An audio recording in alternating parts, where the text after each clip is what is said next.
छत्रपती शिवाजी महाराजांच्या नावासमोर वापरला जाणारा छत्रपती या शब्दाचा अर्थ काय आहे ते चला जाणून घेऊया.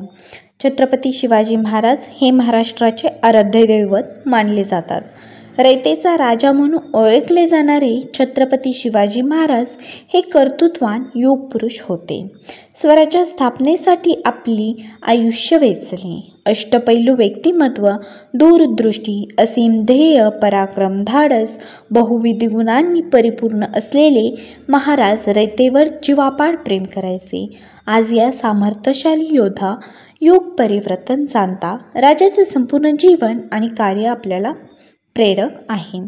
छत्रपती शिवाजी महाराज की जय असा जयघोष आपण नेहमीच करतो.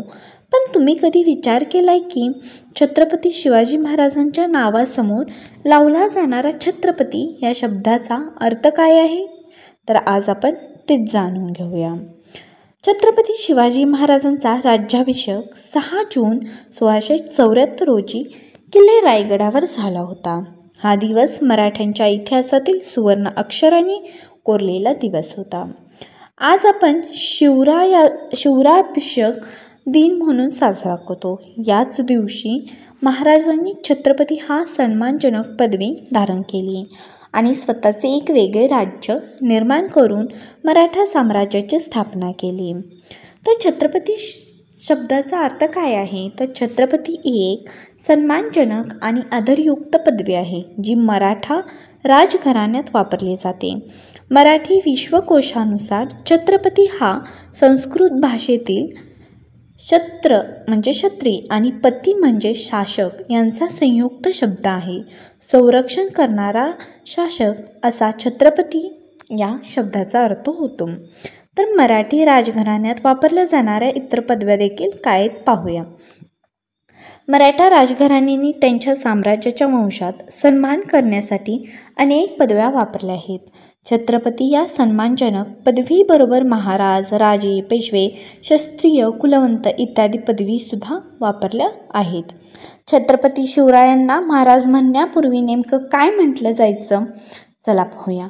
इतिहासकारक आणि संत साहित्यांचे अभ्यासक सदानंद मोरे यांनी लोकसत्तेच्या एका वृत्तात छत्रपती शिवरायांना महाराज म्हणण्यापूर्वी नेमकं काय म्हटलं जायचं याविषयी सांगितले होते.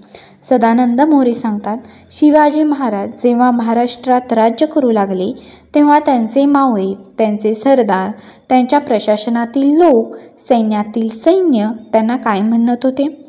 तर हे सगळं त्यांना साहेब म्हणत होते. साहेब हा शब्द सत्तावाचक, अधिकारवाचक आहे. साहेब हा शब्द पर्शियन भाषेतून आपल्या भाषेत आला आणि रूढ झाला. पर्शियन बोलणाऱ्यांचे राज्य गेलं, मराठी बोलणाऱ्यांचं राज्य आलं, ते देखील गेलं. त्यानंतर इंग्रज आले, म्हणजेच इंग्रजी बोलणाऱ्यांचं राज्य आलं. तरीही साहेब हा शब्द कायम राहिला. आपण पुढे इंग्रजांसाठी साहेब शब्द वापरला. हा शब्द मुळातच इंग्रजांसाठी नव्हता. शिवाजी महाराजांना हे वाटू लागले की आपल्याला आपल्या भाषेतले शब्द हवेत, सत्तावाचक शब्द असले पाहिजेत, जे त्यांना वाटू लागलं. त्यामुळे त्यांनी सुरुवात केली की साहेब या शब्दापासून त्याला पर्यायी शब्द आणला, महाराज. त्यामुळे असं ठरलं की छत्रपती शिवरायांना साहेब शब्दाऐवजी महाराज म्हणायचं, महाराज शब्दाचा उपयोग करायचा हे ठरलं. त्यानंतर छत्रपती शिवाजी महाराज हे नाव त्यांना उपाधीसह रूढ झालं. जय भवानी, जय शिवाजी.